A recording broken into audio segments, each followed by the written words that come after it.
Est-ce qu'on a vraiment besoin de présenter ce film? Sérieusement, tout le monde le connaît, non? Non? Bon, vous m'avez saoulé. Existence est un film de David Cronenberg, le réalisateur de La Mouche, qui s'ancre généralement dans un style cinématographique gore et dérangeant. Et par pitié, n'allez pas voir La Mouche si vous êtes sensible. Mais là, on parle d'Existence. Ça raconte l'histoire d'une programmatrice qui présente une expérience de réalité virtuelle qui permet de jouer à des jeux vidéo dans une immersion impressionnante. Et tout le monde trouve ça hyper révolutionnaire. Bah oui, dans les années 90, VRChat, SAO et tout le reste, ça n'existait pas. En plus, pas de casque de réalité virtuelle ici. À la place, la programmatrice utilise un organisme vivant informe qu'on se branche dans le dos par un cordon ombilical. Niveau imagination, il est allé loin le réalisateur.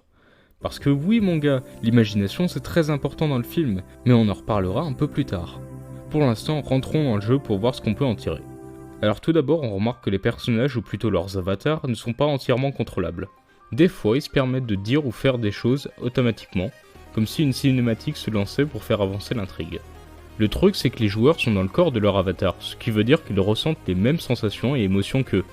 Pas étonnant qu'en sortant du jeu, ils commencent à développer des sacrés troubles de la personnalité et tombent dans une sorte de crise existentielle. Le film montre qu'en changeant sa vision du monde assez longtemps, on peut en venir à ne plus savoir distinguer le réel de l'imaginaire. Alors pourquoi vouloir se lancer dans un jeu pareil? Qu'est-ce qui pousse autant de joueurs à aller dans Existence? Eh bien, la réponse se trouve dans le principe des jeux en général. Petit exemple. Vous jouez aux échecs. Il y a un plateau et des pièces. C'est tout. Le but est de faire progresser votre armée de manière à vaincre le roi adverse. Alors vous jouez, en ayant ces quelques règles en tête. Vous voyez où je veux en venir? Non? C'est pas grave, je vous le dis quand même. Je sais pas que ça à faire non plus. Un jeu vous donne des règles, un but, une ligne directrice absolue. Il faut les suivre pour gagner. C'est logique et simple, donc ça nous plaît. Alors que dans la vie, on te dit pas quoi faire. Il y a rien qui est clair, tu te fais juger quoi que tu fasses, et tu ne sais même pas si ce que tu fais est bien, ou si ça sert à quelque chose au final. C'est pour ça qu'on aime tant jouer.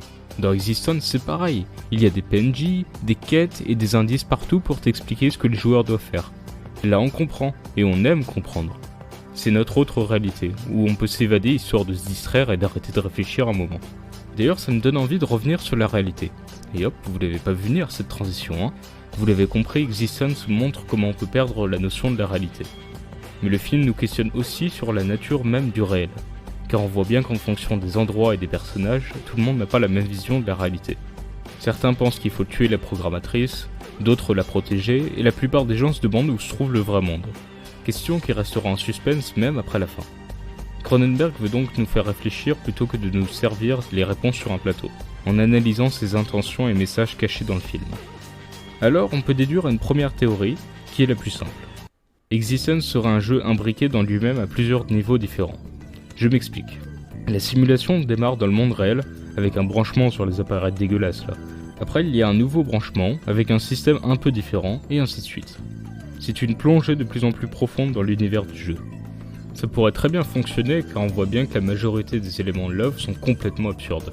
Dans ce cas, on ne verrait jamais le vrai monde dans l'entièreté de l'intrigue. Mais une autre version est envisageable.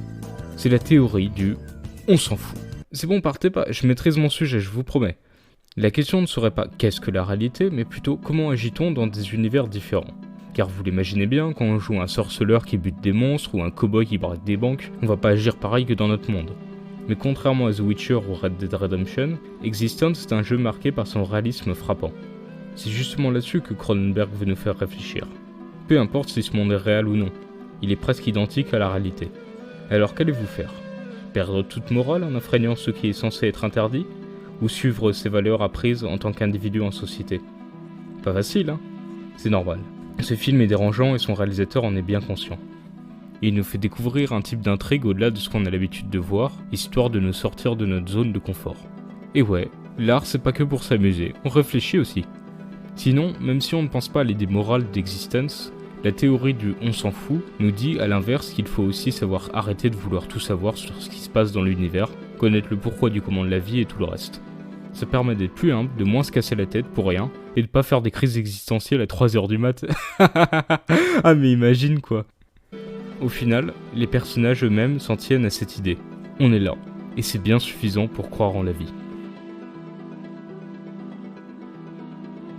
Je crois qu'on a fait le tour. J'aurais bien mis en plus un passage sur le sens de la vie, mais bon, Si vous commencez à me connaître, je reviens souvent sur la même chose en conclusion. Les expériences, l'apprentissage et l'acceptation de l'autre. À l'avenir, je ne ferai plus vraiment de morale à la fin de mes vidéos. Si vous voulez en apprendre plus sur les œuvres dont je parle, allez directement vous plonger dedans. Eh oui, je peux pas tout faire pour vous, mais je vous aime bien quand même. Allez, d'ici là, portez-vous bien.